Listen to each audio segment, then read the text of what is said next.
What a good song. I almost let it just play, but it's 3 minutes and we would have been over time. Hello. Welcome to Saturday Morning Dooger, everybody. I hope your Saturday's going amazing. I currently do not have coffee with me, but the lovely Jeannie is making us some coffee and will bring it to us. So they're currently playing with Clarky and making coffee. Adorable. For any of you who don't know, I have a couple of my old friends are in town, so I'm trying to see as many people as I can before we go. I decided to come into town for a couple of days. So burrito babe. Hi everybody. Negative Panda, thank you so much for subscribing. Welcome to the Cat Gang. What the fuck is on my face?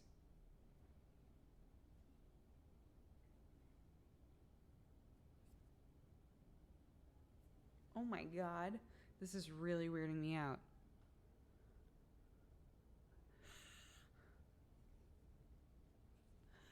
It could be like a mime act.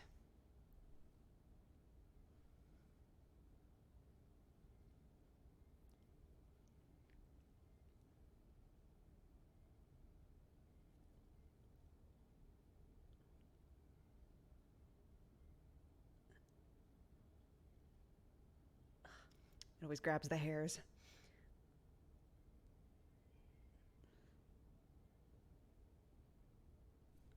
Oh, it snapped off. What is happening? I don't know. Clark saying hello video is amazingly heartwarming and endearing. Isn't it cute? We watch it a lot. We live with her and we watch it a lot. So if you're somebody who has watched it a few times, don't worry. It's not weird. Watched it so many times. It's so cute. She's so 2 other songs that I finally deciphered that she's been trying to sing. There were all of these actions that she kept doing and I couldn't figure out what they were, and then I realized, oh, she's trying to do patty cake. So she's doing the roll it, pat it, mark it with a B. But I couldn't, so it just looked like she was doing this, and then she'd go a B. We were like, what? A B. It's like, I don't know what that means. And then finally figured it out. And then the other one is she keeps trying to sing Twinkle, Twinkle, Little Star, which is adorable. So I finally realized she was playing with, I think I told this story already, but she was playing with star stickers. And now in books, when she sees stars, she goes, twinkle, twinkle. So cute. I love it. It's very fun. It's really fun to see her trying to replicate music or sounds or routines, the roll it, pat it, mark it with a B. So cute.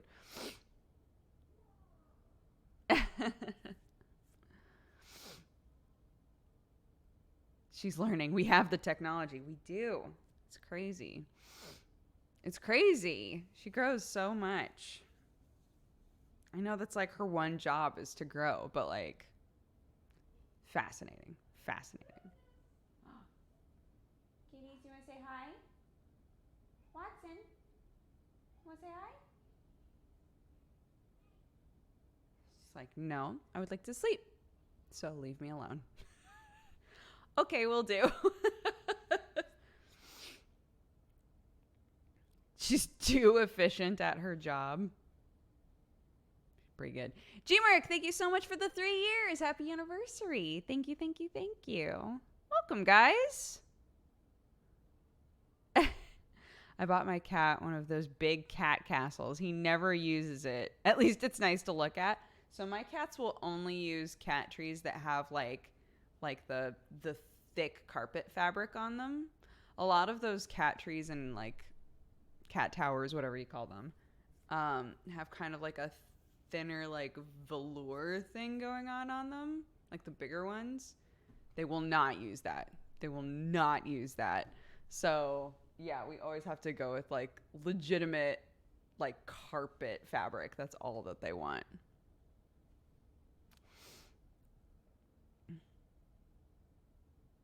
Are you going to be doing a stream on Wednesday? That's my birthday. I believe so. That's the plan. Also, side note, we're doing another sponsored stream on Monday. I'm being sponsored to do a VR stream, which I've never done before. So I'm actually like really excited. They were like, we'll send you everything. We'll send you the setup. You just have to play one of these games for like this amount of time, and then you can do whatever you want. And I was like, awesome. So I'll pick a game. And yeah, it's the new Oculus. It's the new like wireless Oculus setup. Very excited. I've never done a VR stream. I don't know what that's like. What's like, do I do the picture in picture? Or do I do the you can't see what I'm doing, and if I hit something you just hear the audio and it's funny?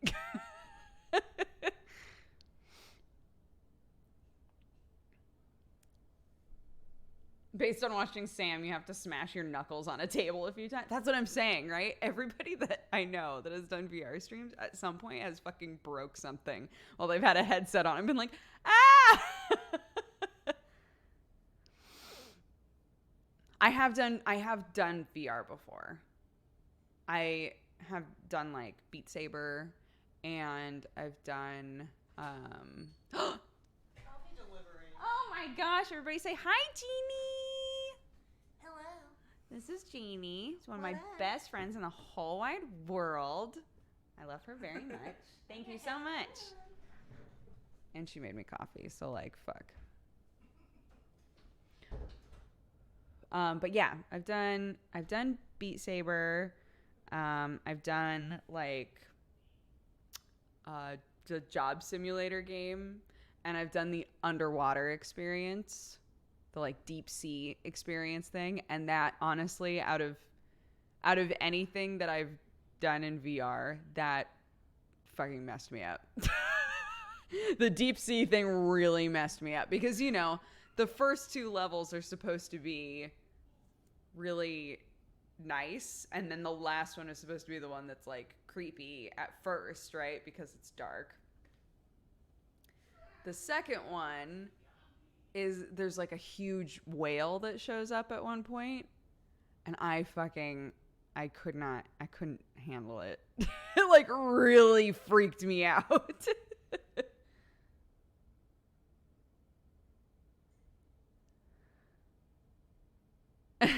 If you like escape rooms, there are some good VR ones. Yeah, VR escape room. That would be interesting. Play Tetris Effect. That's only on PlayStation VR though, right? We still need to get... So because I wanted to play Tetris Effect so bad, we got the like PlayStation VR box, and then it showed up and it was like, side note, you have to have the camera, which is sold separately. So we haven't been able to use it yet, and we never bought the camera, which is very silly. So what does non-Euclidean mean?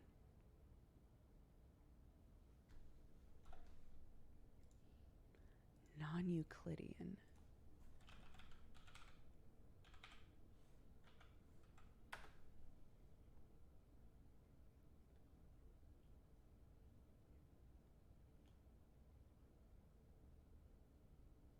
Math. Okay. Not on a flat reference point. Oh, so this is a thing I won't understand. I won't know what that means. That's cool. Okay.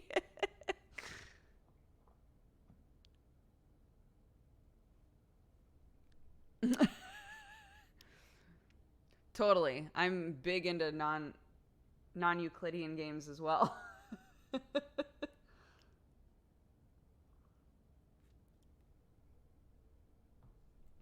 It's what we take into consideration when we do 3D math. Ah.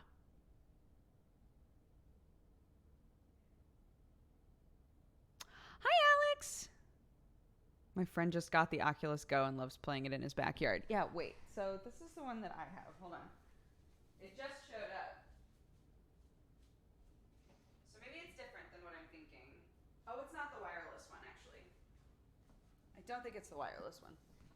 Because they show a wire in the picture. The Oculus Rift S. So on the stream, we'll like open this up and see everything that's in it and set it up and then play. But the box is very pretty. I just can't open it yet because we're supposed to open it on stream. So yeah, we'll do that on Monday. I'm excited.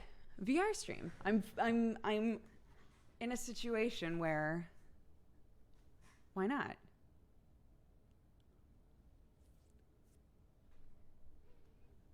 Co really likes that one. This one? I remember I like tested out the first Oculus. Unfortunately, I don't. Well, this was before I was pregnant, though. I never had a problem with motion sickness until I got pregnant, really. And ever since then, there are like specific things that still make me motion sick.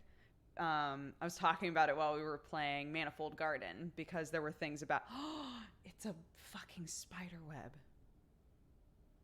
I just saw it. Who's doing this?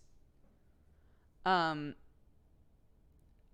am still very sensitive on planes. I've been on planes my whole life. Every year of my life, I've been on a plane. And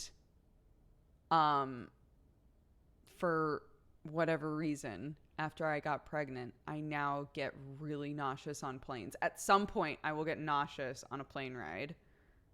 Even if it's only for like 60 seconds. I'll feel like this wave of nausea and then it'll go away.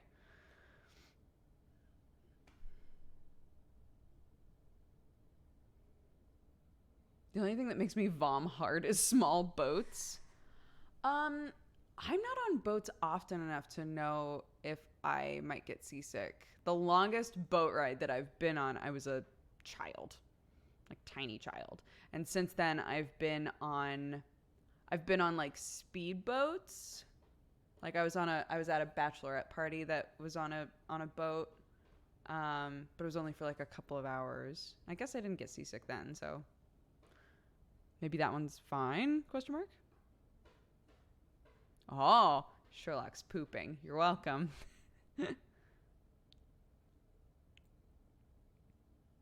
Yeah, because pregnancy like changes literally everything about your body pretty much. Yeah, you can on the other side of it have like totally new allergies. Your eyesight can be completely different. My eyes changed.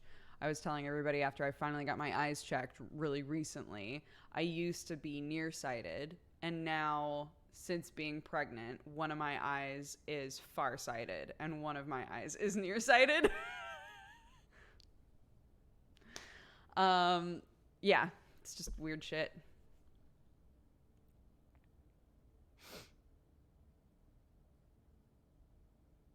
Time for a monocle. I just need just one for each eyeball.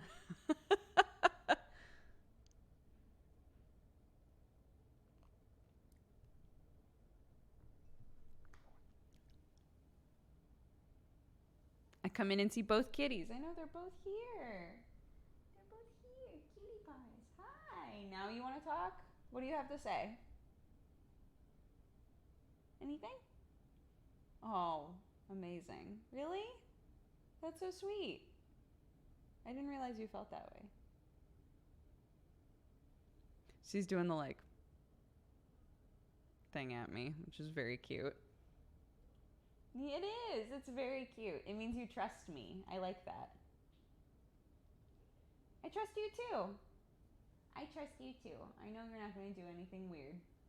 Except maybe eat a shrimp chip.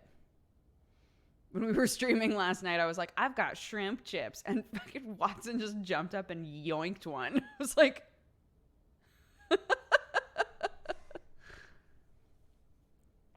We did play Indivisible on stream. Yeah, that was an evening stream for like a week and a half, right? We played that for more than a week, I think. But we really liked that game. I liked that game a lot. Apparently there are more characters that they're going to release for it, which is interesting because it's not like That's a game where you'd have to start it all over, right? Wouldn't you? But I liked it a lot. Your cats are way too fussy about the kind of carpet they'll sleep on.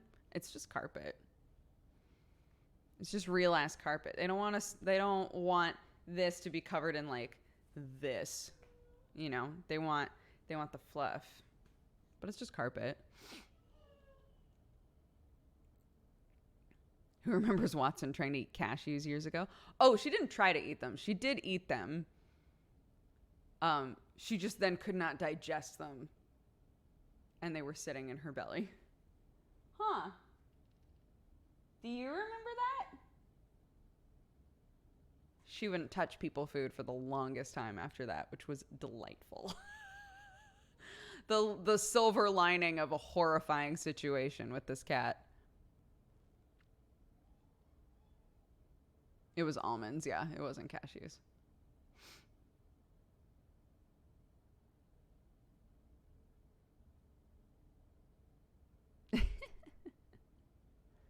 Are we doing more Fox game today? No, not today. That game was so fun, though. I was legitimately... I was sponsored to play it last night. Just FYI. But that game was legitimately so fun to play. I thought that it was going to be like, it's like a Mario game, right? Or like a Banjo game. Like, you know, just like a 3D platforming game where you play a fox. Cute. Love it. And it was so charming, like really, really charming. I want to play more of it for sure.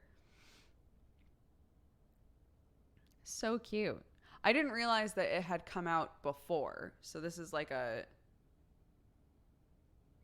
game plus all of the DLC, I guess, right? Released on the Switch. New Super Lucky's Tale is the name of it. It had a weird path. It went from VR to Xbox One to Switch. Interesting.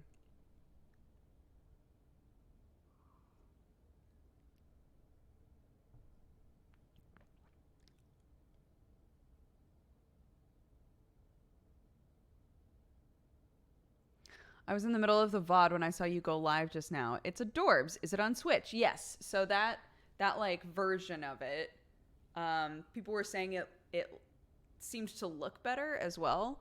That version of it is a new Switch release. And it was super cute. I liked it a lot. I definitely want to play more. Like I was sponsored, but I wasn't lying last night when I was like, it's actually really hard for me to not play this anymore. Like to stop playing this right now. Super, super cute.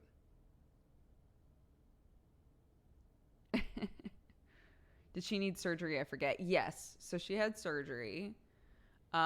We did a stream to raise money for her surgery.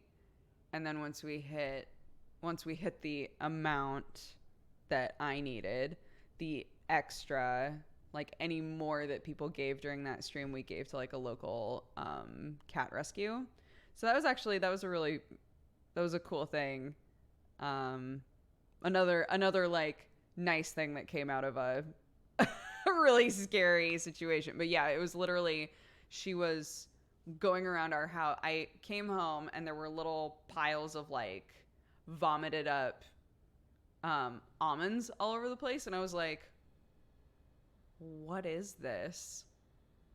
And realized it was Watson because I watched her vomit another one up. And I was like, fuck, okay, I'm taking her to the hospital, right? So I took her to the vet.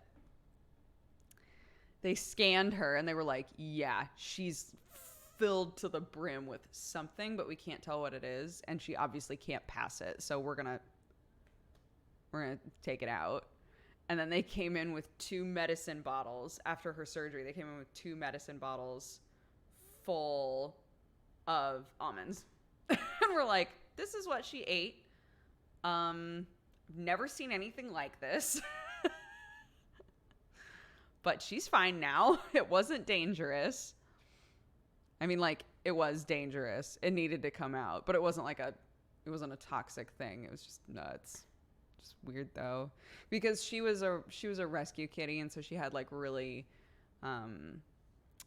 she had some intense attachments to food that slowly, as we had her, were less and less and less. There are some gifs you can find of me with her like literally chasing my hand around while I'm trying to eat, or like desperately trying to get to food that I'm eating while I was on stream. Like that sort of stuff was our everyday. She was constantly trying to eat everything we had. And then she stopped doing that as she realized, oh, I get fed here. I'm consistently getting fed here. That's great. But she would still have, and obviously, you know, we don't know what the trigger was because she's a cat, but she would every now and then have like kind of little cat panic attacks and frantically look for food. And so obviously this had happened sometime when we were out of the house and something had happened and she had freaked out and gone into the kitchen and managed to get a cabinet open and just like ripped open a bag of nuts and ate them all. It's like the most bizarre thing. We were really careful with like our food and our cabinets after that. So like even now, like all of our food is in there. Like she can't get in there. All of our food is in there. We don't ever leave it open. The only thing that she could possibly find in the kitchen is like plates. You know? So I know. Poor girl. She's fine now. She's good. Huh?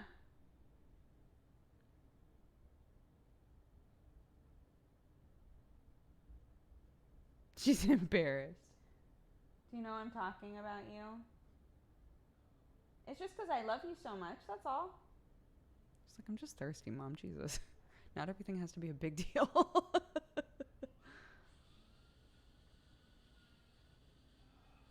More coffee. No, I didn't wind up watching My Roommate as a Cat. I heard it was so cute, though.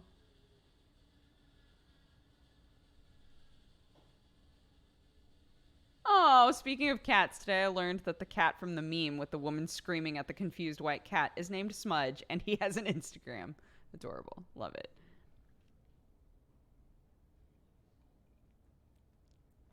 Does she do that much anymore? The, like, frantically looking for food thing? Not really. She just kind of casually tries to steal our food sometimes, but that's really it. She doesn't... It looks manic. It's a different feel. I think with people, with animals, anything. Yes, hello. Hi. Hi, my love. Everybody say hi, Sam. She's asking a cocoa. And I was like, why not? Yeah, why not? She didn't have any cocoa yesterday, right? Yeah. Yeah. She's in love with the cocoa. She's in love with the cocoa. There's a channel on YouTube called Coco Melon, and so when she wants to watch cartoons, she goes, Coco? Coco? It's very cute. Oh, but what I was saying was I think with like people, animals, whatever, when you live with them, you notice when they're acting weird. That's why I've said before, like, aside from the other security measures we have around our house, I also know if I hear something weird in the house, but I step out of my room and see the cats and the cats are behaving totally normal, nobody's in our house, right? If like somebody who isn't supposed to be there was in our house, my cats would be acting super weird, right? But like with Watson, when she was frantically looking for food, she had it was like a different feel to her, you know? She was not behaving like Watson. So that's the most cryptic intruder system. It's like, you know, when you know somebody's around because the dog is barking. I know that somebody's not around because the cats aren't doing shit. Because the cats are still in the exact same spot they were in when I went in the room to begin with. When I'm up at night and get spooked, I reassure myself with how my rabbit's acting. See? Like, animals are very intuitive, and especially territorial animals are going to behave really strange if their territory shifts, right? So an animal like a cat knows the normal way that the house works. And if somebody breaks into the fucking house, or if somebody enters the house and they've never met them before, they will behave different, right? They will act differently. So, yeah. So sometimes I'll do this. I'll reassure myself because my cats are like, I'll walk out like, who's here? And the cats are just stretching, you know, oh, Mom, are you up? I could use a belly rub. Like, okay, fucking nobody's here.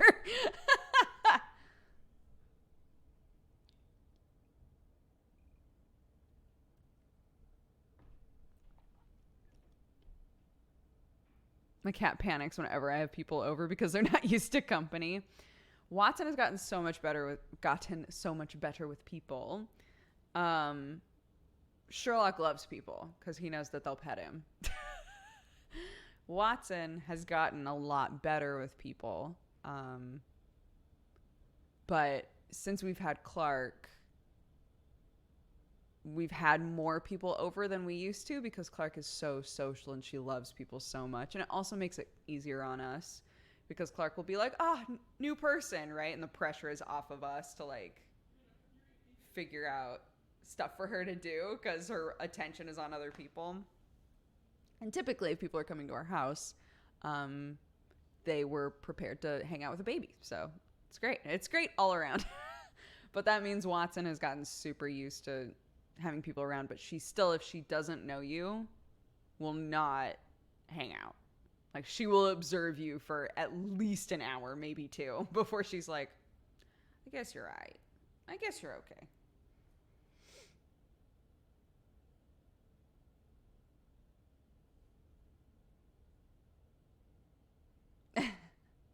Does Sherlock still happy bite?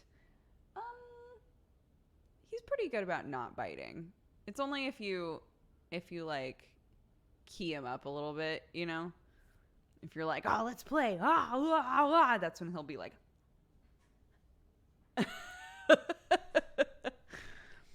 So.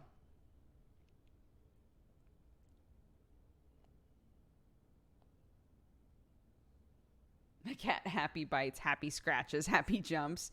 Yeah. Fortunately, I tried to make sure that my cats didn't do that with people. And I'm so glad I did because now we have a baby and I don't want them playing that way with her, right? They're very gentle with her, actually. I'm very happy about it.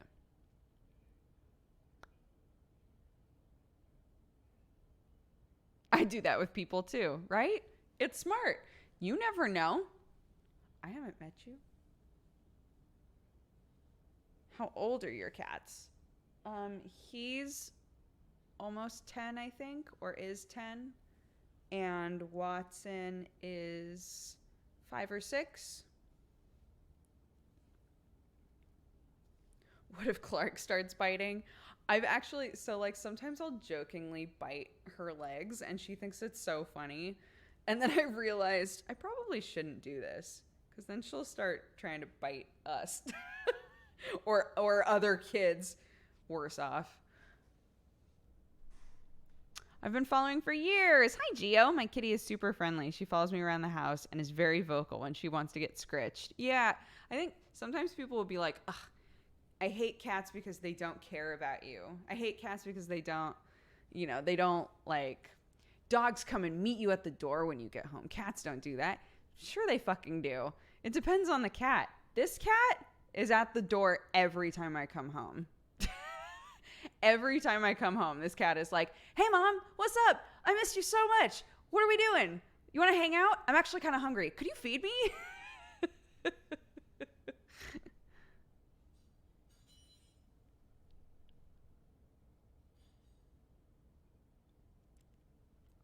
I think some cats don't, but some dogs don't either, you know. Sherlock is a sweet babu. He is. He plays fetch. He greets me at the door. He plays with Clark. He's a sweet boy, huh? You're a sweet boy.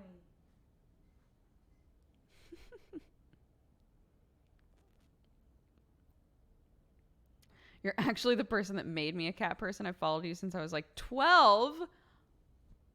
I used to be obsessed with your cats because no one I knew had any. That's so sweet. Oh, gosh. Thank you.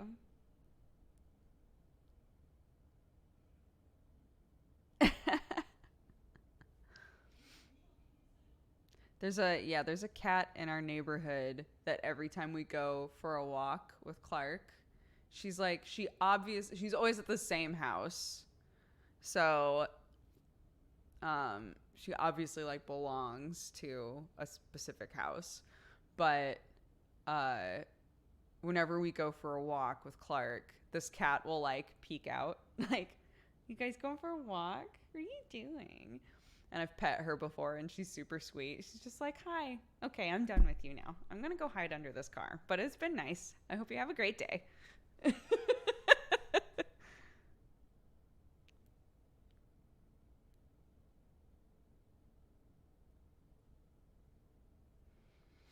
Yeah, I don't know. The benefits that people list about dogs sometimes make me go, that's A lot of work, and B, like, it winds to me, it winds up sounding like I just really need somebody to validate that I'm cool.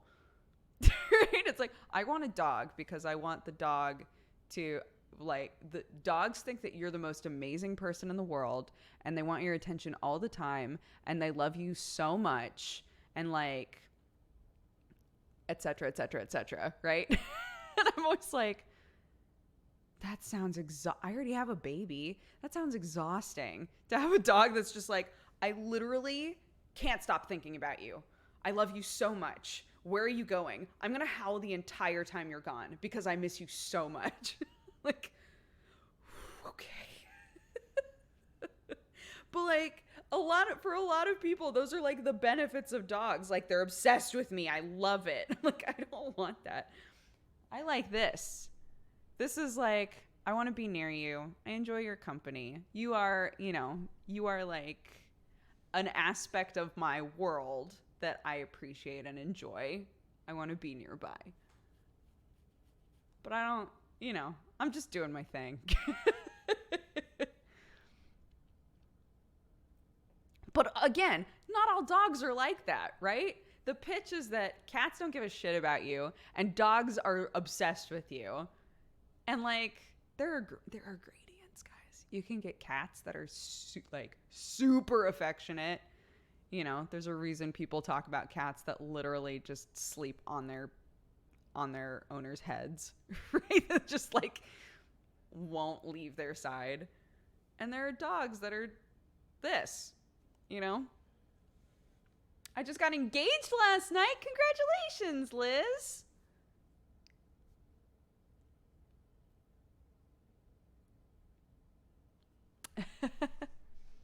Watson, do you want out?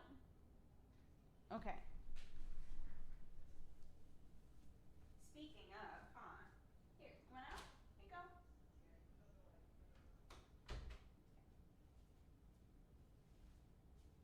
It's all about communication, chat,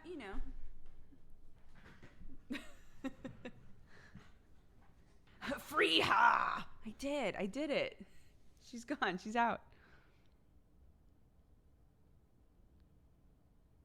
My mother genuinely believes cats are evil. I guess like a lot of people feel that way about things like snakes, right?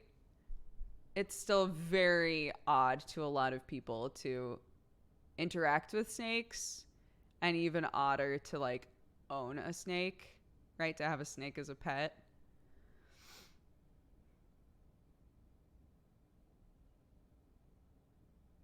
But like I used to really dislike cats. I was scared of cats when I was younger because we only had kind of feral barn cats, really. We had so much land that what would happen is people would, unfortunately, we all know this happens, but it's still sad. People will just like kind of dump like litters of kittens in places and be like, they'll find mice, they'll be fine, right? So people would do that on our property all the time. So we always had like just cats around. But you know, they would vanish and there would be new cats, and then they would vanish and there would be new cats all the time. And none of them were ever socialized. They were just like cats living off the land. So if I tried to interact with a cat on the farm, they attacked me. Understandable. They don't know what I'm trying to do. But so I was like, I don't like cats. And then I used to carpool with another family to get to school when I was younger. And because our school didn't have buses, so we had to drive in, and so I would get driven to their house, and then all of us would drive together. And they had indoor cats, but their cats were like mean, like hissed at everybody, like did the hiding under the couch and like attacking feet thing, which again, I know is not behavior that's evident of it's a bad cat. It's just like they didn't try to do anything to make the cat feel less like it had to do that all the time. So the cats just attacked feet all the time, scratched people all the time. I was like, I don't like cats. I don't like cats. They're mean. I don't like them. Right? And it wasn't until I fostered cats in college that I really started to love them. Yeah, I owned we had dogs while I was growing up. And I had lizards because my mom's allergic to a lot of animals. So we were like, well, what can I have? I can have a fish. So I had a fish, and I could have lizards. So I had lizards. Those were my two like pet options.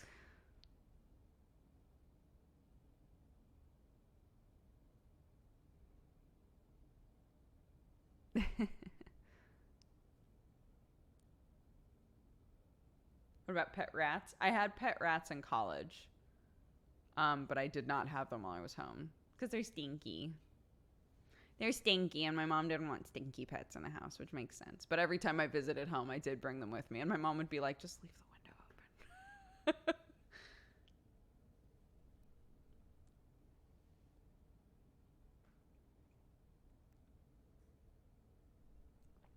Yeah, rats are super smart. Rats are incredible pets, by the way. They're super, super social, really intelligent. You can teach them to do so many things. They love to play. They're great. They're great pets. Yeah, I loved my rats. Yeah, they just don't live very long. That is the drawback. And they also stink. But like pretty much, I mean, if I'm being honest, I got really used to it. Like if you're changing their bedding often, like yeah, they have a smell, but you get so used to it.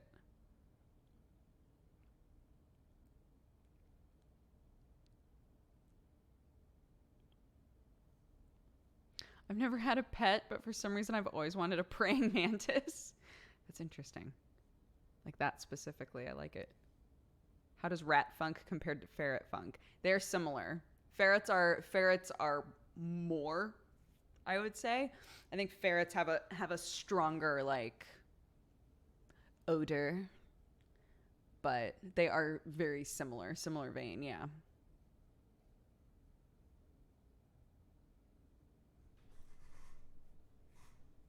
Yeah, it's their musk. It's their natural, just like, I'm a rat. But I'm cute and I'm fun. So, like, it's chill.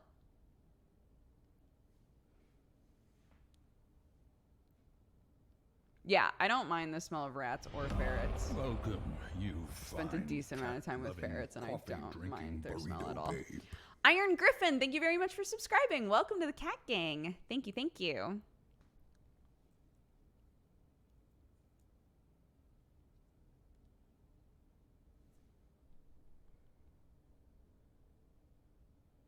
Yeah, when I had rats, my concern was just it's honestly kind of the same as with cats. So if you have indoor cats and they have a litter box, I think there's always a part of your brain that's going, I hope the litter box doesn't stink. Like when people are going to come over, right? Think to yourself, I really hope the litter box doesn't stink. I've scooped it. It shouldn't smell, but I won't know if there's a weird cat smell in the house because I'm here all the time, right? I'm immune to the cat smell now. So if there's a weird cat smell, it's like when you like meet a person and they kind of smell like dog, like that strong like dog smell, and you're like, oh, they don't know that they smell like that because that's what their dog smells like, and that's probably what their house smells like, and they just don't know, you know. I always wonder to myself, does our house smell like cat? Because I wouldn't be able to tell. It's honestly like any pet has that potential to like affect the way that your home smells. I think as long as you're dutiful about keeping things clean, it's like, I have an animal and it has a smell, you know?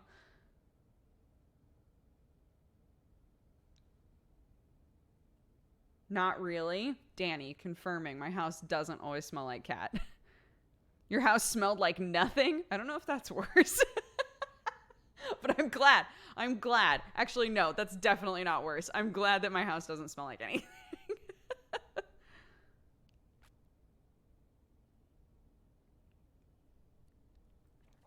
I'm very glad. I smell the void. What about weird baby smells? Clark has a diaper pail just to make it easier to like change her and like and every now and then I'll go in her room and be like, but then you just change it. You just change the diaper pail, right? It's basically a baby litter box. That just means Danny's house also smells like cats. Danny's allergic to cats, so I don't think that's the case.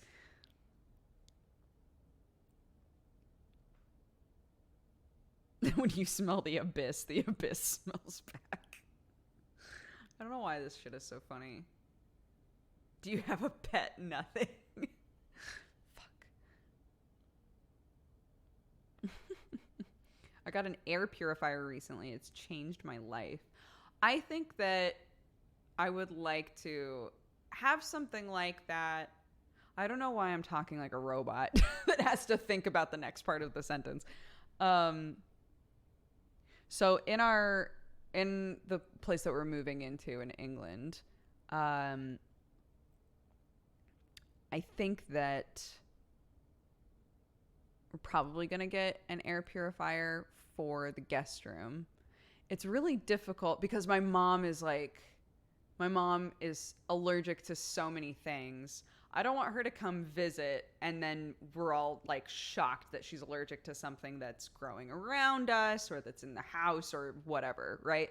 So I just want to preemptively have a way for the guest room at least to have as like clean of air as possible.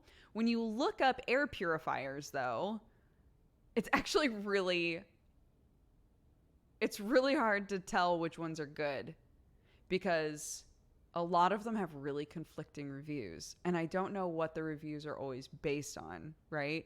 Whether it's people going, I don't know, it's still like, smells like stuff in here. Like, I don't know what people base a good air purifier on, but I'm also not the sort of person that I think would notice a difference because I'm not very allergic to anything. I don't know.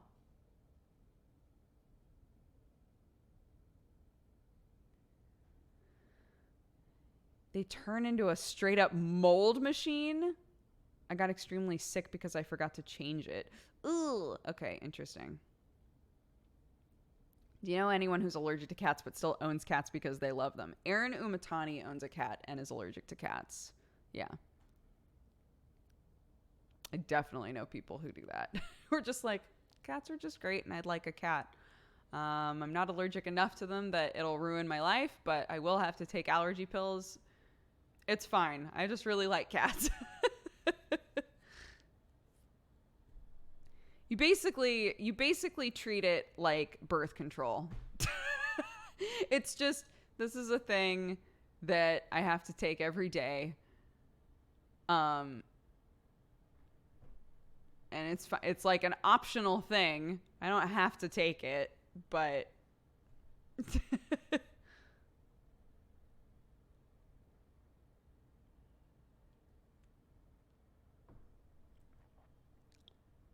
I follow a cat foster live stream who is also allergic to cats.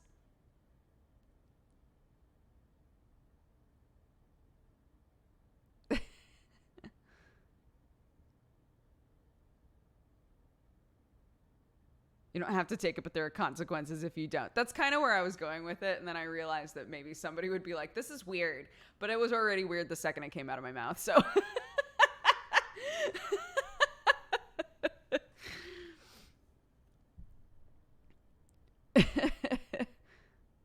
would you ever get a hairless cat? I love hairless cats. It's really difficult for me to look at an animal and think to myself, that's ugly. Most potential pets I see adorableness in, and I don't know why. I think hairless cats are super cute.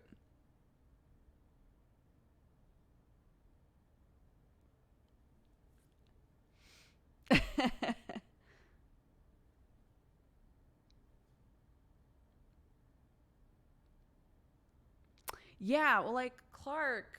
So when we brought Clark home, she started getting rashes all over her body, which it can be normal for a baby. You know, their skin is like brand new.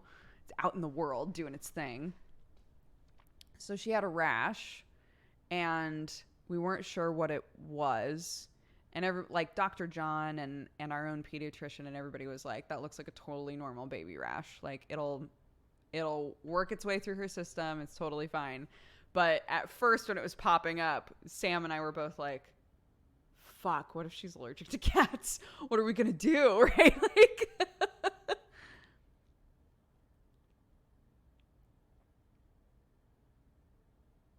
when I heard hairless cats can get stuck to your skin, I noped out of it. I mean, yeah, because they have like natural oils, right? They have like all of this natural oil that's sort of like collecting on their skin. It's like your head. Your head is so used to producing oil, you know?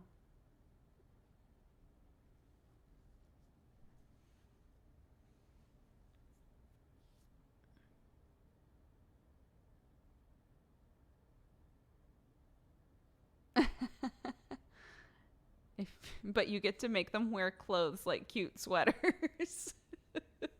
You can take up knitting and make them an adorable outfit. They won't stick to your skin, and they'll look super cute.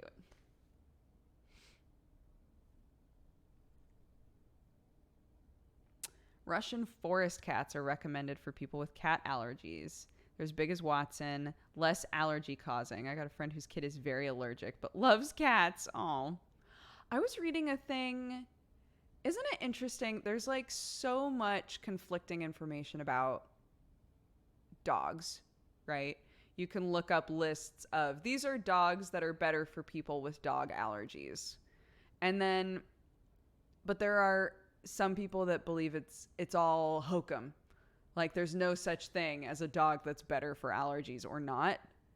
But then I'm like, but surely people who are allergic to dogs notice a difference around these dogs, and that's how we know there's a difference. But also, some people are allergic to animal saliva. Some people are allergic to animal dander, right? There are lots of variables with the animal that can be more or less effective on somebody's allergies, right? So I was like,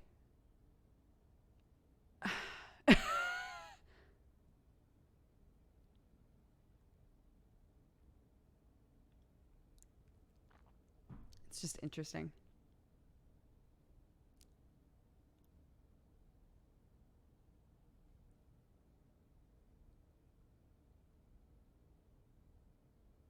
There's no 100% hypoallergenic cat or dog. Some just have a greater chance of not causing a reaction. Huh. What if a cat is allergic to humans? Cats can be allergic to people, yeah. Huh. And they can develop, I mean, just like people, they can develop allergies later on.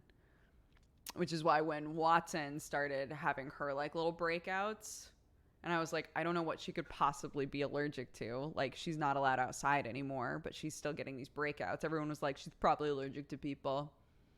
She's probably allergic to you. You're probably the problem. I was like, what the fuck?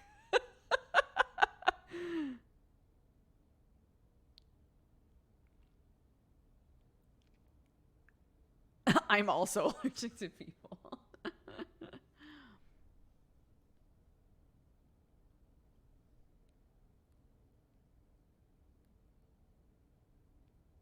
What ended up causing it? We don't know. But they said, you know, she probably just developed an allergy to something. And as long as giving her like a seasonal shot gets rid of it, then it's fine. And it did. We literally like gave her an antihistamine shot and she hasn't been licking, hasn't broken out, and it's been a couple of weeks now. So, yeah. They were like, as long as you know, antihistamines work on her and work, you know, like you're not having to consistently re-up it, like it just works for a while and then she's good, then it's not that serious. You don't really need to do like an allergy test. It's kind of like me, right? When we were talking about it, it reminded me of me. I have certain times of year when my nose runs more, right? When like I'm obviously slightly allergic to something. I don't know what it is. If I take something, it dries me right up and I move on with my life and it's fine. It's definitely not serious enough for me to give a shit what it is that's causing it, to be honest. Because it's like a short window and my nose runs a little bit. It's annoying. My nose itches kind of and it runs a little bit. And that's it. I'm not going to pay that much money to like find out what exactly it is that I'm allergic to because I can just deal with it.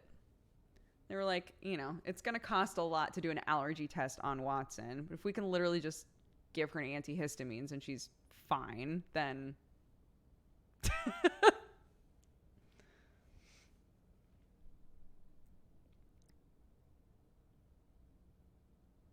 most allergy tests for cats and dogs are not accurate. Lab companies offer them because people want to pay for them. Why aren't they accurate? Are people ones not accurate either?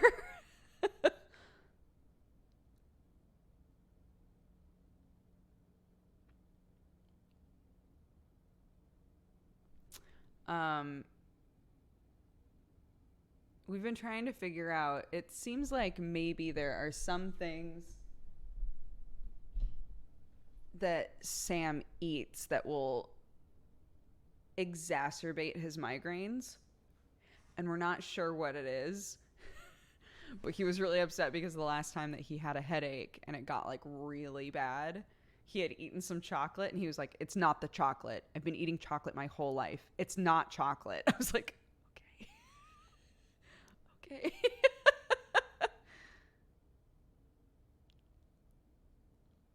Allergy tests for people have huge false positive rates as well. So yes, they tend to also not be accurate. No!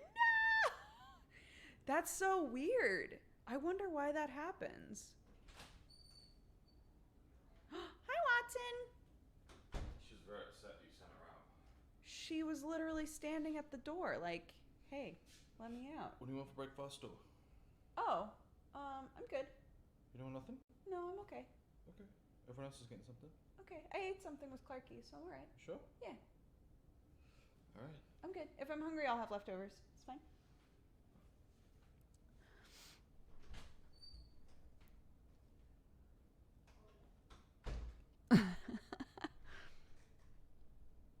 He's getting paranoid. That was my husband. Isn't he cute?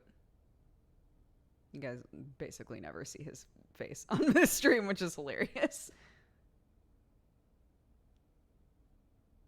You can develop allergies at any point in your life. Sam just doesn't want to let go of chocolate. I mean, there are people all over the place that are 100% lactose intolerant and are like, I will eat cheese until I die. It's not an uncommon thing to find out, wow, I have an intolerance / allergy to this thing. That sucks. I guess I'll just die quicker.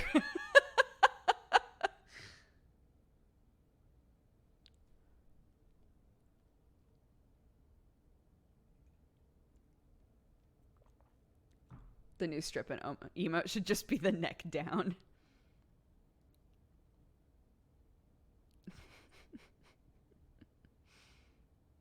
What are you gonna do? Just not eat cheese?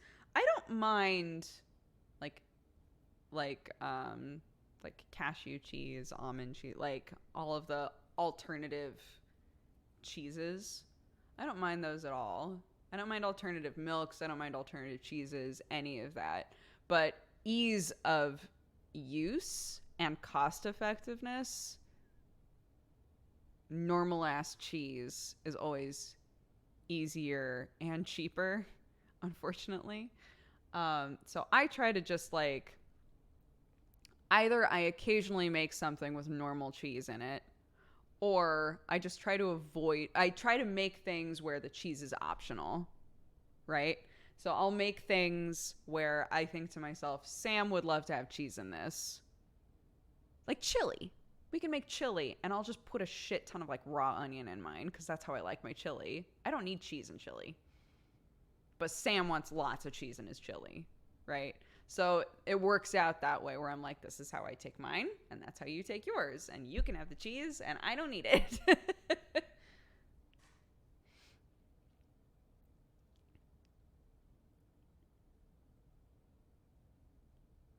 Careful with your words. Lots of cheese enthusiasts here. I'm not scared of you. I'm not scared of you, cheesophiles. Oh, I just wanted to say thank you. I have a friend who basically plays every game you play. I bought him the Necromancer shirt for his birthday, and he loves it. He thought it was just a Cthulhu shirt, and then the name made him laugh. So thank you. Well, thank you very much. That's very sweet. Thank you for buying the shirt. I'm glad that he liked it.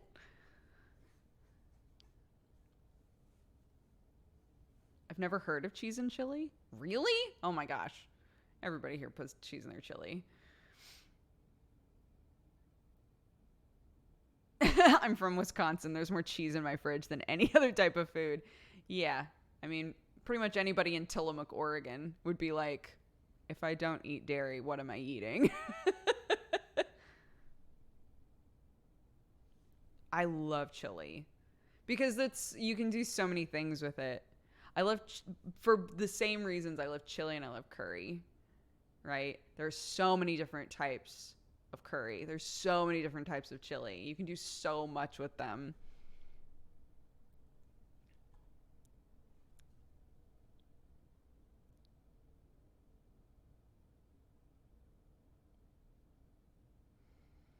In school, they serve cinnamon rolls with chili. Everyone dips the cinnamon roll in the chili. What is this what is this chaotic school you're in? What?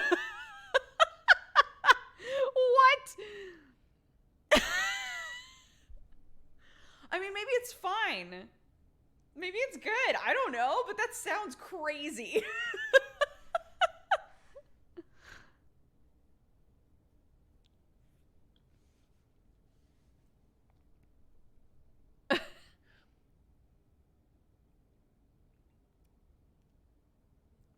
I'm pretty sure that's not okay. I haven't tried it. All I can comment on is how that sounds, and it does not sound good.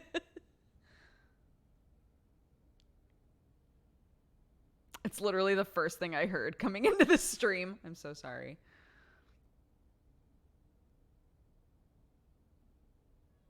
I can see having a cinnamon roll after chili if it was spicy. Oh yeah, like if the frosting sort of situation on the cinnamon roll was had a cooling effect, like the sweet and all of that. Yeah, I could see that. Also, both cinnamon and chocolate are delicious in chili. It changes kind of like the feel of the chili, but it's still very good. Guys, maybe it's delicious.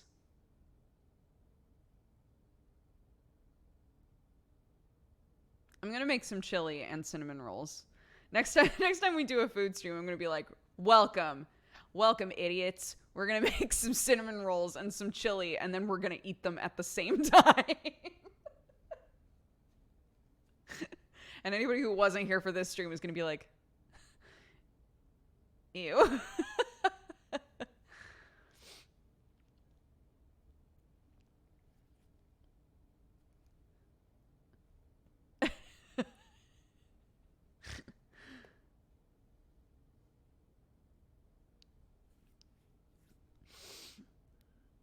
Or cinnamon rolls filled with chili. Like, you lay out the dough for the cinnamon roll. You put the normal cinnamon on it. And then just like a layer of chili and then roll it up and throw it in the oven.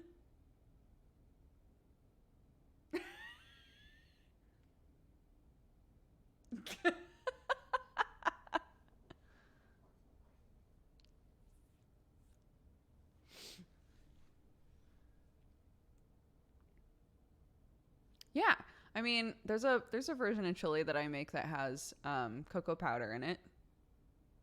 We've also put just straight up like chocolate into marinara before. Chocolate can do lots of good things to savory dishes. And cinnamon can do interesting stuff to savory dishes as well. When will Clark get her own Twitch channel? When she is of age to legally have one as per the TOS and has made the decision for herself that she would like to have one.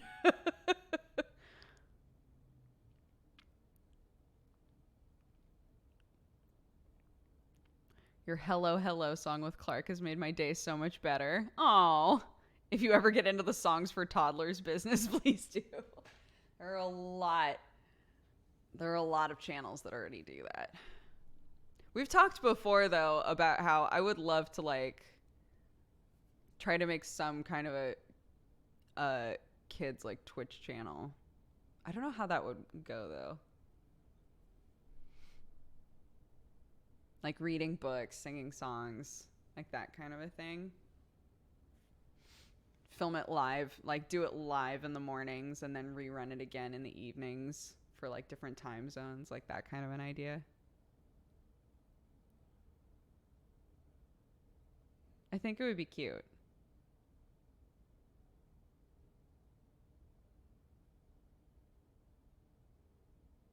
But you'd have to like figure out how to do it. Because with reading a book, right, you'd have to get really good at the kindergarten teacher thing of like, oh, right, like showing the pages and reading them and showing the pages and all of that sort of stuff. There aren't any other streamers doing that at the moment, are there? There are streamers that read books. There are streamers that do like kids shows, but none of them have really taken off. People are still trying to kind of figure out what the perfect version of that would be. And whether or not there's really, because there aren't, again, because of like TOS and all of that, right? It would have to be parents looking for that kind of thing on Twitch to show their kids, and nobody's going on Twitch looking for a kids show, right? Or looking for something to put on for their kids generally. So it's kind of like weird territory right now, like a live kids thing.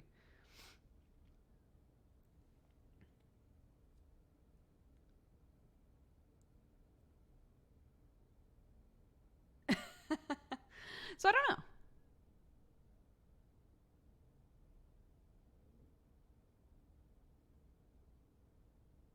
Yes, that's the other thing. Yeah, it's live. So you're not able to watch it ahead of time and make sure that it's going to be appropriate for your kid. You know, for the most part, chat would probably be dead overall. You'd have to have like, obviously, you'd be really, really strict chat. But a lot of parents probably just wouldn't have the chat up at all, just in case, right?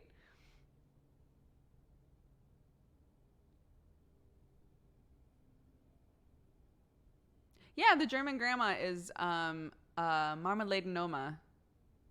She's great. She's so cute. It's a German grandma who reads fairy tales.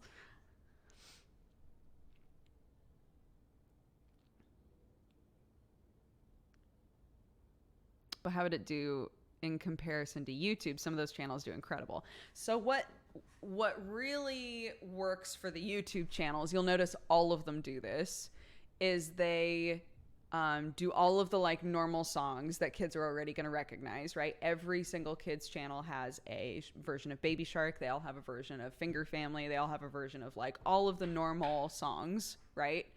And then what they'll do is every single channel also has these. They're compilation videos.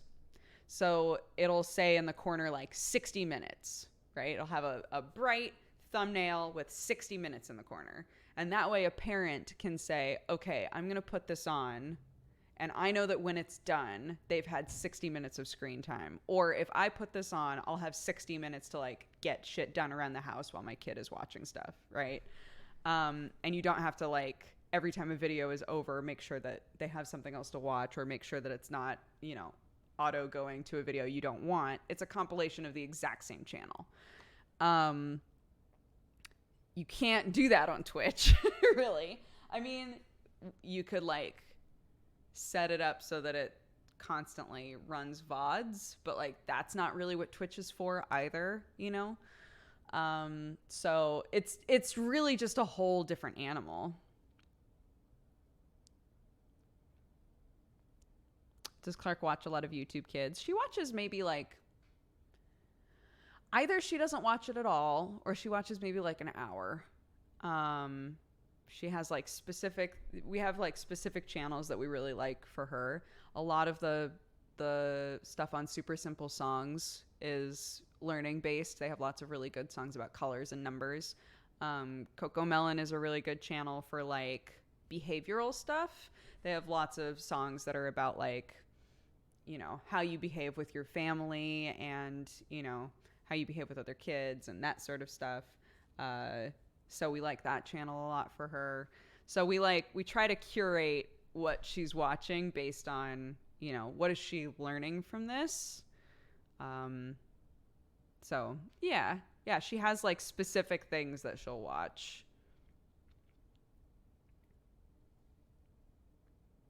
It sounds like you're programming your kids. It's more like you fine cat-loving. What are the things that Hergon? Thank you very much for subscribing. Welcome to the Cat Gang. What are the things that we are currently trying to teach her? Can we find songs that reinforce that? Right?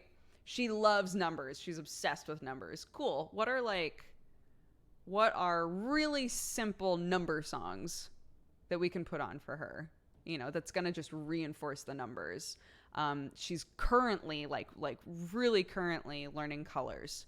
She knows blue and yellow and red. The other ones are really iffy. Sometimes she gets orange, sometimes she gets purple. Super iffy.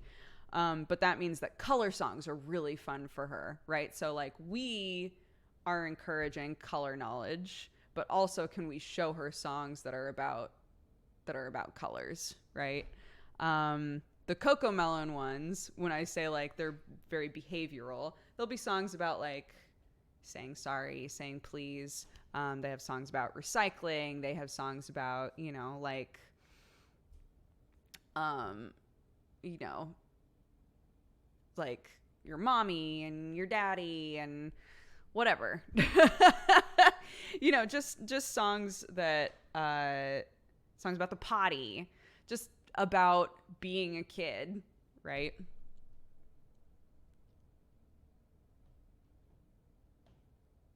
So yeah, we try to just give her things that are along the same lines of what we're already doing in our house, I guess. Like things that we're already trying to teach her. We'll try to find videos that are reinforcing those things.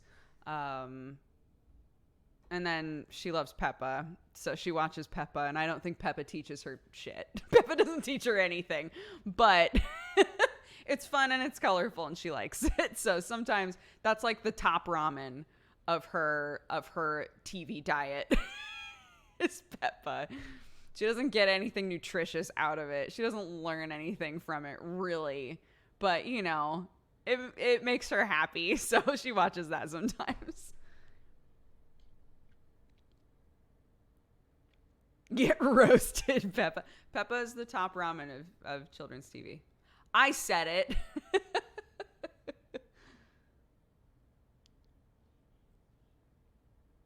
I have red green color blindness, so I get them wrong sometimes too. Oh, Sam is super colorblind. Sam is super duper colorblind. I've wondered before if she's colorblind. Yellow and green she calls the same color. Typically, if she's holding them both, she'll be like yellow, yellow, yellow, yellow, and I'll be like yellow, green, and she's like green, green. They look the same to her, or at the very least she's like confused about which is which. So I've wondered before if she is colorblind, but it's very rare for girls to be colorblind for whatever reason. So we're aware of the possibility of it, but we'll see.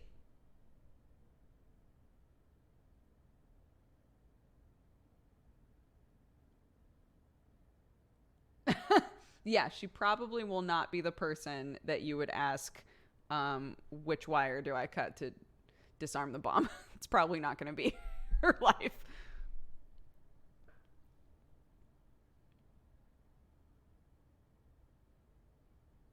She's got artist eyes. She sees 200 extra colors. That's what it is. It's all making sense now. Has Sam ever thought about the chroma glasses? No, I don't think he cares enough. It doesn't affect his life often enough, really. Maybe to say that he's super colorblind is an exaggeration, but it comes up probably daily.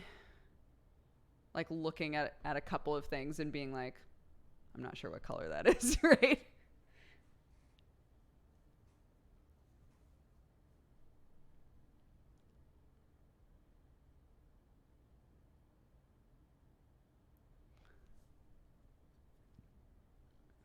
Are you doing a coffee packing stream anytime soon?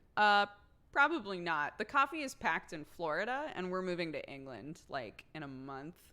Oh my God.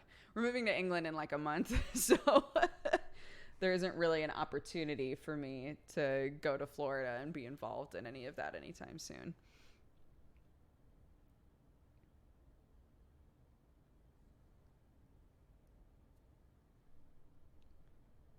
I know, it's nuts.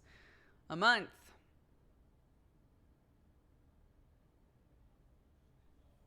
Is the kiddie bowl empty? Well, there's 2 bowls of water there.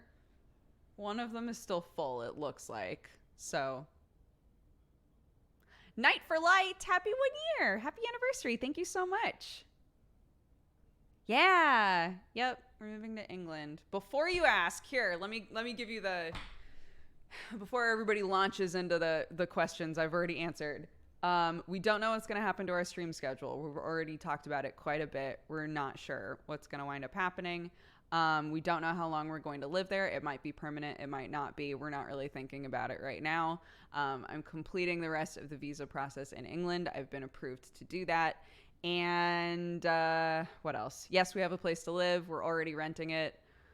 Yes, the cats are coming with us. They'll be on the exact same flight as us. What else? What else does everybody always ask?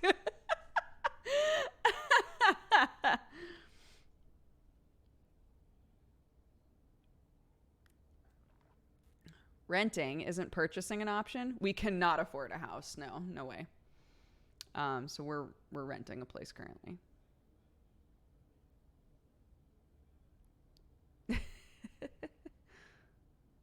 Why are you moving? Long story short, Sam has lived here for like 5 years now, off and on. He's very, very homesick. He wants to be with his family really badly. Clark has lots of little cousins that are near her age that are also out there. And basically, when we got married, I told him, whenever you want to move home, you've lived here for a long time. And whenever you want to move home, we will move. You just let me know and we'll do it. And he wants to be home. He wants to be home with his family. So we're doing it. It'll be good for us. It'll be good for Clark. Sam will be a lot happier. So that's it.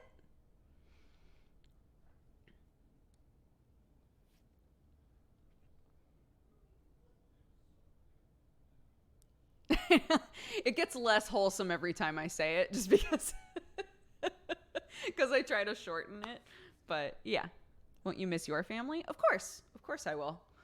But I mean, he's been missing his family for 5 years, so he's got a big family too. They're all very, very close, and they're all having kids, and we're kind of, we're missing it. So yeah, we want Clark to know that side of the family and be close with her cousins that are the same age as her. And yeah, and my whole family is already planning trips to come and visit us. We made sure that we got a place that has plenty of room for everybody to visit if they want to. So it'll be fun. It'll be good.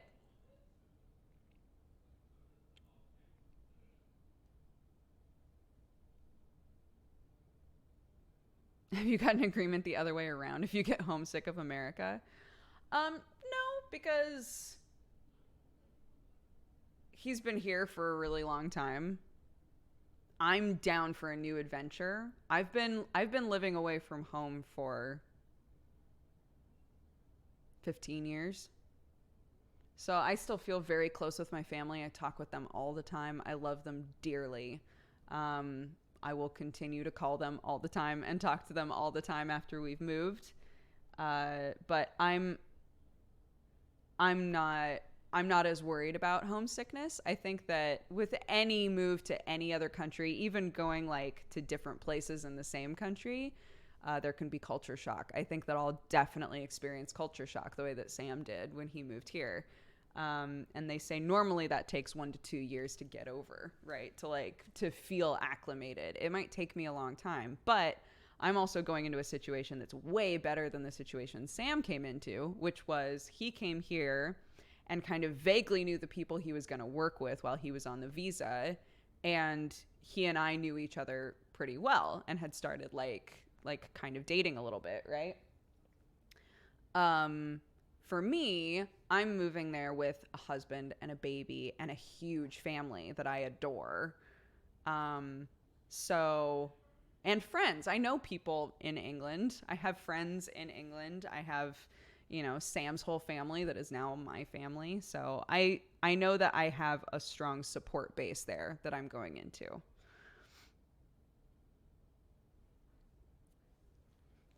But yeah, we don't know what our stream schedule is going to be like. We don't know what life is going to be like once we're there. But it's a move that we have been talking about for a couple of years now, honestly. And we hit the point where it was, let's go. We're going to go. Take Jesse with you. Jesse is invited anytime he wants to come hang. Anytime he wants to come hang out, our guest room is a Jesse room.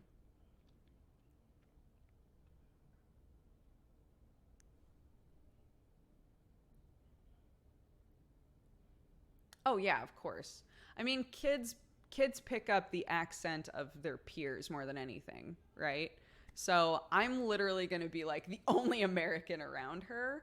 So there might be some words here and there that she pronounces a little differently because of me. But overall, she's going to pick up her speech patterns from, her family and from her friends that are all very English in this situation.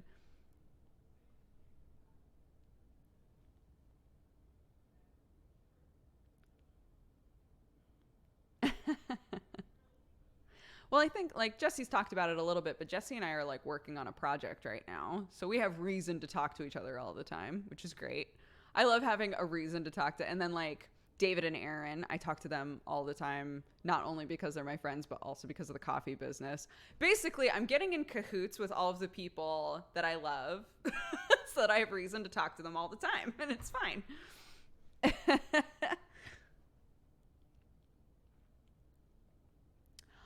Yeah, I think, again, if you listen to Shannon Z. Killer talk, she's from Canada, and so there are a lot of words that we pronounce similarly. She's been living in England for a while now, and more than anything, she's picked up the inflection of an English person, but a lot of the words, a lot of the the way that she pronounces individual words is still pretty North America sounding. So she sounds kind of like a mishmash, which is probably what I will sound like.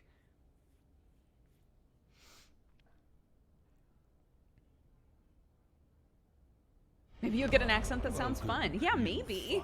Maybe I'll have like a really fun accent. Sprout Winkler, thank you very much for subscribing. Welcome to the Cat Gang. How Cockney are Sam's family? It gets less with each generation. So like Sam's nan, very Cockney. His mom and dad are like pretty Cockney, right? His siblings are a little less so. And it depends. His brothers sound more than his sisters do.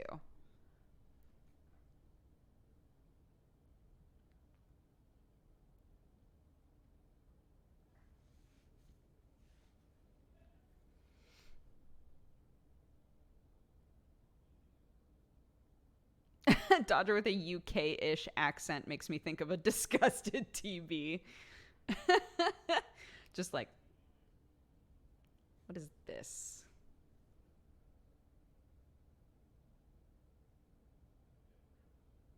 Oh, I moved to England when I was 7. Most people still pick up my non-English accent, even if they can't tell what it is. Interesting. Yeah, his parents and his nan, they definitely still do some rhyming slang. His siblings do a little bit, but not a ton.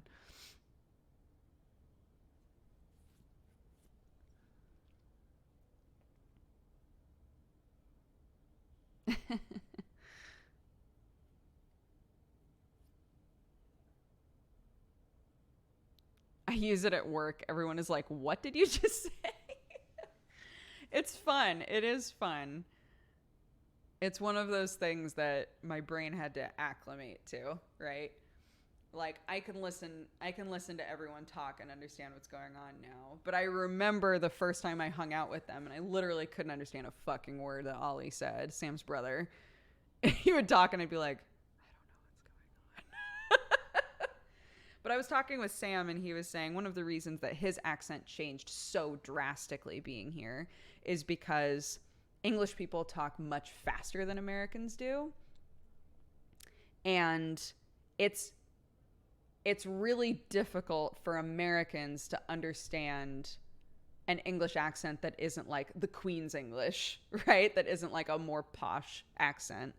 It's difficult for Americans to understand everything. And so Sam, over time, has had to adjust the way he says a lot of things to avoid the situations where Americans are like, what? And he's also slowed down how quickly he talks so that things don't slur together, right? So he was saying, I had to make a lot of changes actively so that people could understand me. But you won't have to do that. Like, I won't go to England and say anything that anybody won't understand, right? Like, everybody in England will know what I'm saying for the most part, which was not Sam's experience. So we're also in different boats that way.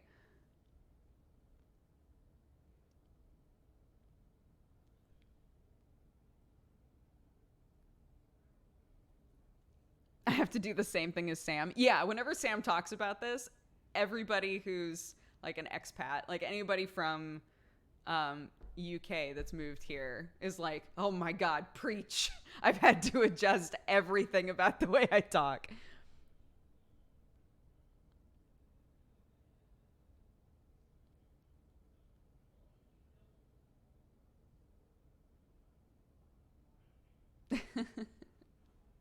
Also, people in the UK see US stuff all the time. Yeah, that's the other thing. That's right. Our media is there constantly.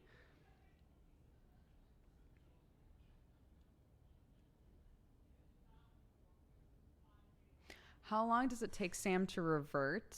Like 2 sentences with his brother? Yeah, he can kind of revert instantly if he wants to. If he's talking to somebody, if he's on the phone with a member of his family, right?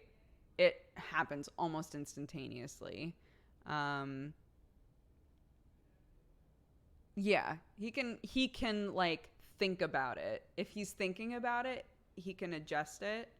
But also if he gets into like a rhythm with one of his brothers, because he and his brothers obviously have the same accent. So if he's interacting with them, it happens really quickly. Any of you who have watched him when he's like when we've done streams while we're in England, normally when we go to England for like Christmas, we stay for maybe 2 weeks. Any of you who have watched Sam when he's been in England for a few days, I've always noticed people in his chat being like, Sam sounds very English right now. Does Sam watch rugby? He thinks rugby is really boring. I just found that out recently. He does not like rugby very much.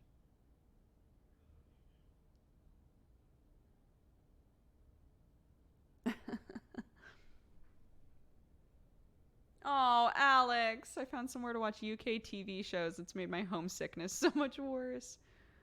Yeah. We like occasionally will go to an import store and get stuff, like get candies and things. But Sam doesn't want to go super often, and I think it's like a homesickness thing, yeah.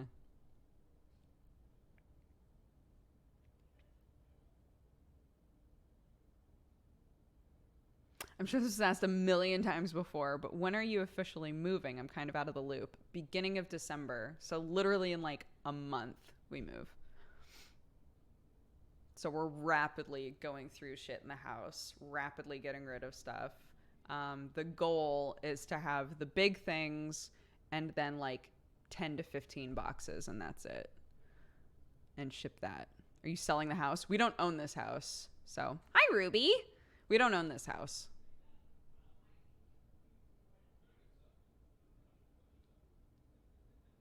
So we've told them we're moving. We told them when we're like done paying rent. We've offered to leave a bunch of stuff because it's easier on us. So we're like, these bedroom sets are, you know, if you want to keep the bedroom sets, we'll just leave them. So we're trying to leave as much stuff as we can. Are you going to have a hiatus for a couple of weeks? The goal is to be able to get back to streaming as soon as possible. So we have internet set up and everything. But yeah.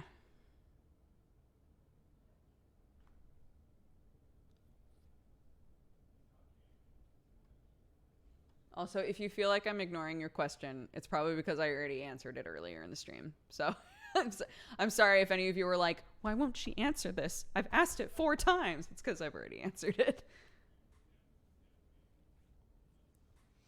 Does Clark understand what's going on? No way. No, not even a little bit. I mean, she's never moved, right?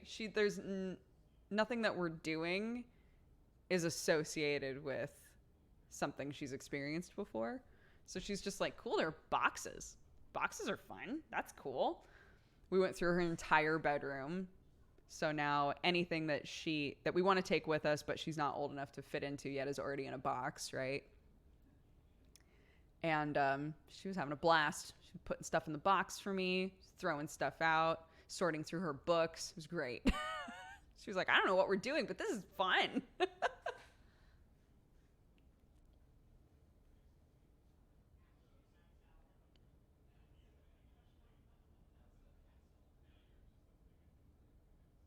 Are you nervous about leaving family? My girlfriend and I want to move from the East Coast to the West Coast, but we're afraid to leave our aging parents. My parents are in their 70s, and I do worry about that. But I also know that it's not that I live right next to my family anyway. I can get to them quickly if I need to, which is nice. But like, I talk to them all the time. All the time. So if something is going on, I will know about it. So yeah. I mean, I haven't lived near them or next to them in years and years and years now. So I've kind of gotten used to the idea of if something happened quickly, I might not be able to get there in time, which is sad, but it is something you think about for sure. So I'm relying on good communication, right? Just talking with everybody, keeping in the loop, making sure that I know what's happening with everyone. So my mom's always been really good about telling me like, so-and-so is going in for surgery, or, you know, so-and-so, they've found a thing, you know, I'll let you know what the test results are. Like, we've always had really good communication about that. And it's very rare for her to not tell me about something. And if she doesn't tell me about something, it's because she doesn't think that it's very serious. So yeah, I think for me, what has always helped me is just making sure that I talk to her about everything and that she talks to me about everything. So it feels like we have a good like two-way communication about what's going on with us, you know, good and bad. The Bulmas are coming. The Bulmas are coming. Yes, definitely. Aren't your siblings nearby? No. Everybody's in Oregon. Everyone in my family is in Oregon. I don't have any family members that are less than a plane right away.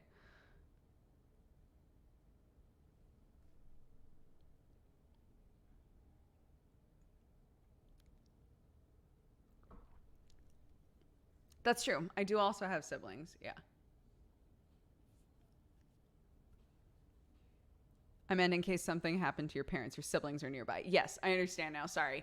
Yes, my siblings are nearby with my parents. Yeah. So that is also a nice thing to know, is that they have my siblings, but they also have like my mom hangs out with my aunt all the time.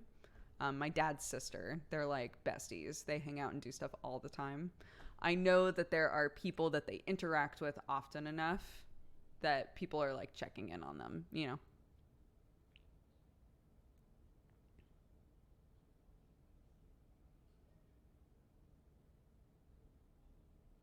I moved to Germany last year. Now I'm back in the US. The hardest thing for me was making new friends. Are you worried about that?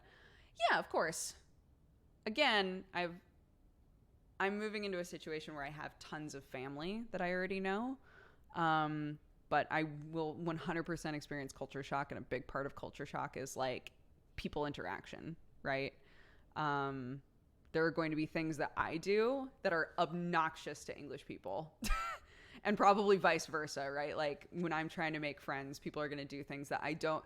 It's not that there's anything wrong with it. It's that you don't read it properly, right? Like that's what the shock is you picking up body language and like the way that people behave and thinking it's something that it's not, and vice versa, is you doing things and other people misreading them and being like, I don't understand, right?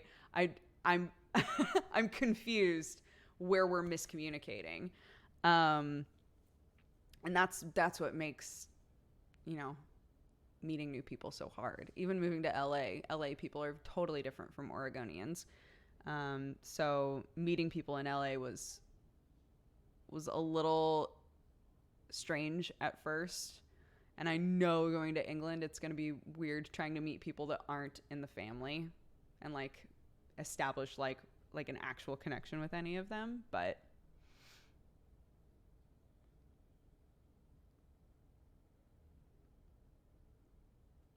Germans thought that I was way too excited and enthusiastic all the time. I'm very loud. I've noted most places that I go in Europe, I'm too loud. Because American accents really, they cut, right? They cut through crowd noise. It's bad. It's really bad. If you're with an American friend and you can't find them, if they're talking, you can hear it instantly because we're just so, everything that we say is so just like, meh, right? Like,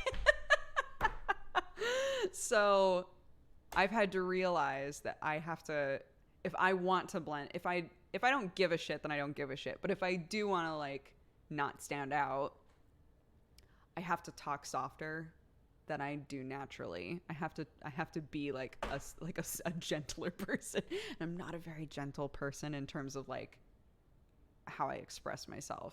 I think I have a gentle disposition. I don't think I have a gentle expression. Does that make sense? Yes, the old American, yeah, you know.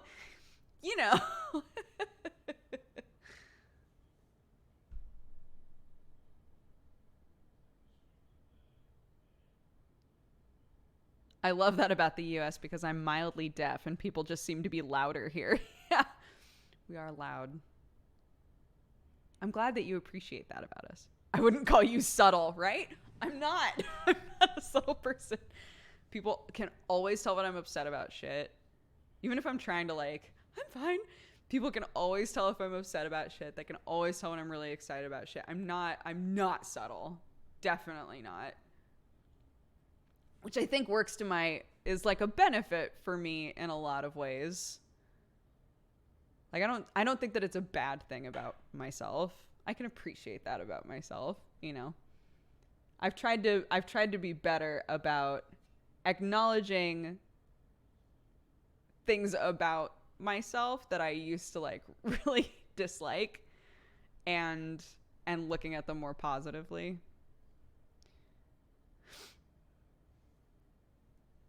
And that's one of them, is that I used to just be like, I hate that people can look at me and be like, something's up with you.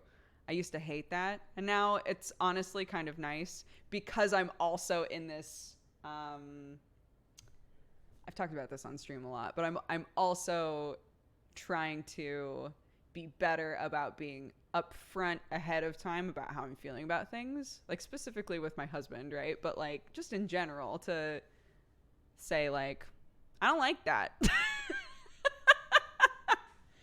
And instead of making everybody try and be like, something's wrong here, if I know that people are going to tell something's wrong anyway, I might as well just be like, I don't like that.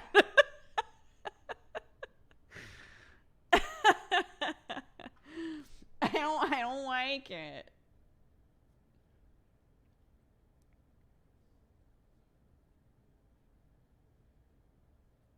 Why are Americans so loud? I don't know. I don't know what that is. It depends on where in America you are as well. I would say that on the East Coast, there's more of a culture of like everybody talking over each other. So there's like a who's loudest competition almost a lot of times. I don't know why that is just in general though. I think speed of talking is different depending on where you are. People in the South speak way slower than people on the East Coast. And I would say people on the West Coast are kind of in the middle. I don't know. Front door.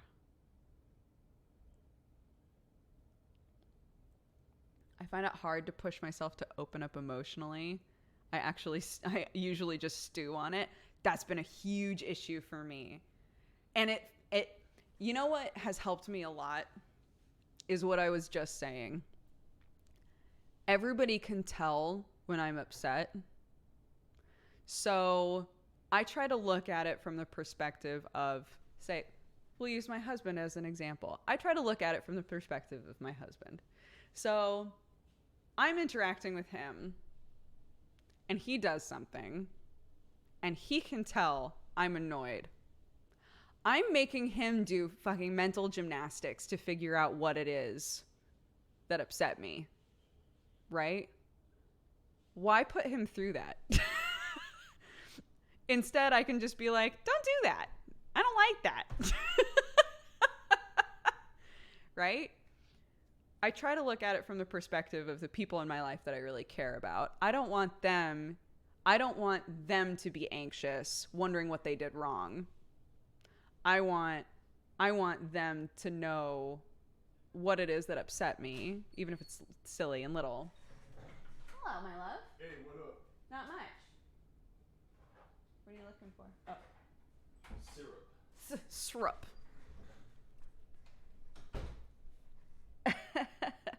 But yeah, I'm trying to trick myself, essentially. I'm trying to play into the fact that I care a lot about whether or not people are happy. I care a lot about not worrying people. I don't want other people to worry. So if I can trick myself in those moments when I'm feeling kind of like frustrated or anxious or annoyed or whatever, if I can trick myself into thinking, if I say this, it'll create a situation where this person that I care about or that I love won't be experiencing any anxiety or worry, then that's a gain, right? That's a net gain for the day.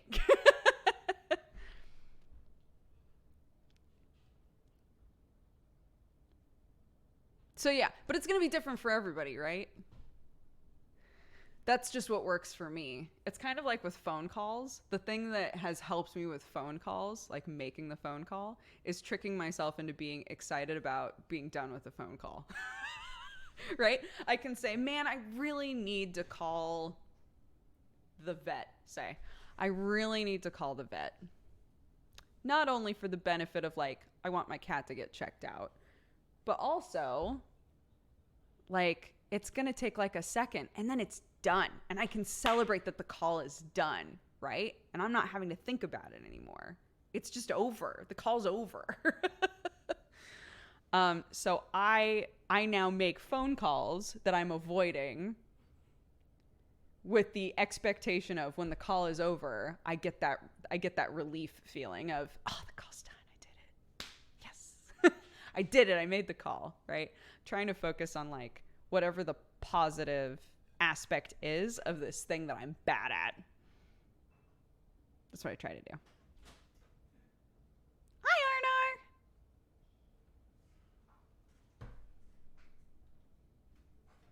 Do you want sausage? No, thank you. Why don't you eat food? What's wrong? What do you mean? I ate this morning. Look at this good shit. You don't know this? You want a thank piece of you. bacon? No, I'm okay. You're a liar. I'm fine. We've got lots of leftovers. I'll eat stuff. Where's my wife? What do you mean, where's your wife? You're an android. Unbelievable.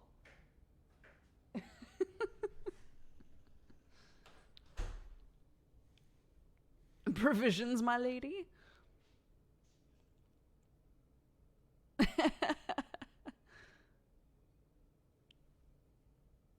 I pictured Dukes hanging up the phone and going, I nailed it. Kind of, because I also now keep a to-do list on the fridge. So I also get the like, made the call, cross it off the list, like, kapow. You gotta celebrate the little things, right? Even you gotta celebrate the big things and the little things and the things that don't really fucking matter at all. That was the she says she's fine, but she's not. He's gonna eat all of that. He's gonna eat all of it. And I legitimately am super, I already ate. I had eggs and bread with Clarky this morning. I've eaten already today. He has not. And we have a bunch of leftovers in the fridge. And when I get hungry again, I can easily have leftovers. And it's not a drama because no one else in this house is going to eat those leftovers. This isn't a saying she's fine when she's not. This is a me acknowledging that I'm super duper okay with eating those leftovers in there. In fact, I would love to eat them.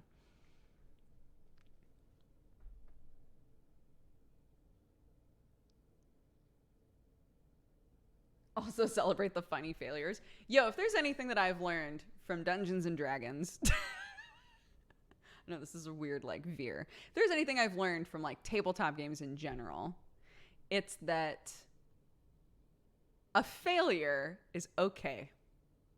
A failure can lead to something funny. It can lead to like a good story. Like, it's okay to not nail it. it's all right. It's better to try it at least, right?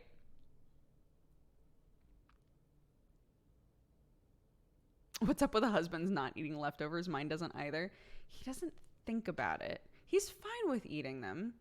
If I say, hey, we've got some chili in the fridge, he'll be like, oh, fuck, let's have chili.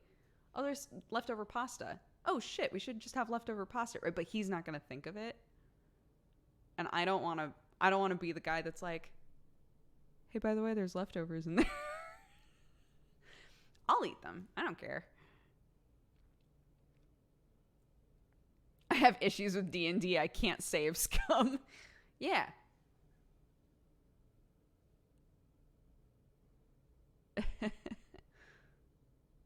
I think that for some people, leftovers aren't ideal because they don't want to eat the same thing multiple times in a row, which I get. I can spend a couple of days eating the same thing, but that's about it. I don't want to eat the same thing every day. Definitely not. And I'm not the sort of person that can prepare like a week's worth of the same meal and just eat the same meal all week. I won't do well with that either. If I'll get to day 3 and be like, I don't want to eat this, you know?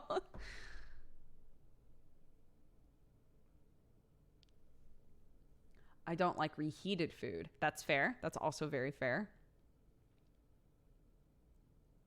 But there's something like soups, and not to keep bringing up chili, soups and chilies and things like that sometimes taste way better the next day, though. Make a pot of beans. You make a pot of beans. Got that like sitting on the stove top all day. Get that cooking. Once it's in the fridge for a while, holy shit, those flavors, they meld. Delicious.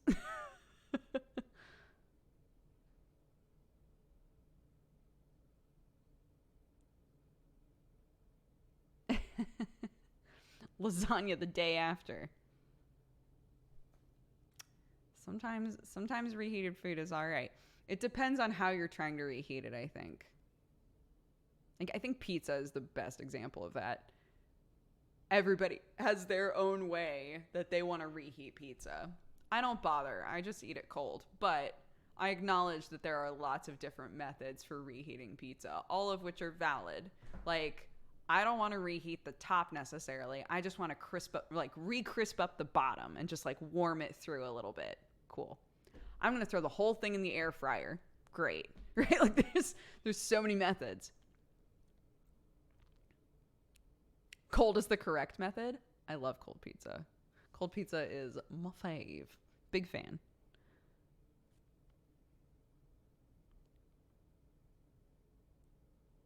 Fries never warm up well. Fries are one of those ones that it has to be the air fryer or nothing for me. If I'm reheating fries, like I'll pop them in the air fryer. They might still not be good, if we're being honest.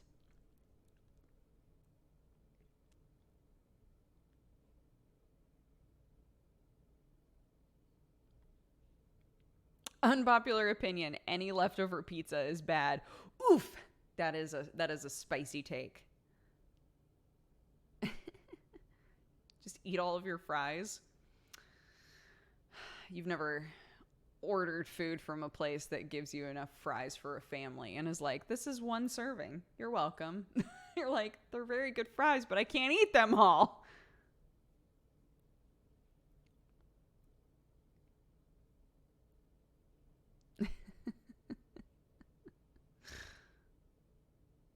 Cough, Five Guys, cough. Steak fries are the best fries. I will say that. Like the big, thick boys. Love it. No! Okay. Now I'm starting to get hungry, so I'm totally going to eat some of those leftovers. But in the meantime, let's read off everything that's happened today. Thank you guys so much for hanging out with me. I'm going to call it there because, again, I've got some friends in town. I'm trying to spend a lot of time with friends before we leave. But I appreciate you guys being here and hanging out and chatting with me. It's just a chit-chat day. I hope that's all right. But I'm going to read off all of our new and repeat subscribers and gifted subs and all of that stuff. And then we'll spread the love and go somewhere else. Okay? Thank you, guys. Okay, let's see. Negative Panda and Rockville, both of you, welcome to the Cat Gang. Thank you very much. Avi gifted a sub to Basmandius. Welcome back. Thank you, Avi. Desmira, thank you for the 2 years. Happy anniversary. Remover Boy, thank you for the 26. Glad to see that you're doing good. Thanks, bud. Ronan Riker, thank you for the 41. Avi gifted a sub to Taikiro. Welcome back. Thank you, Avi.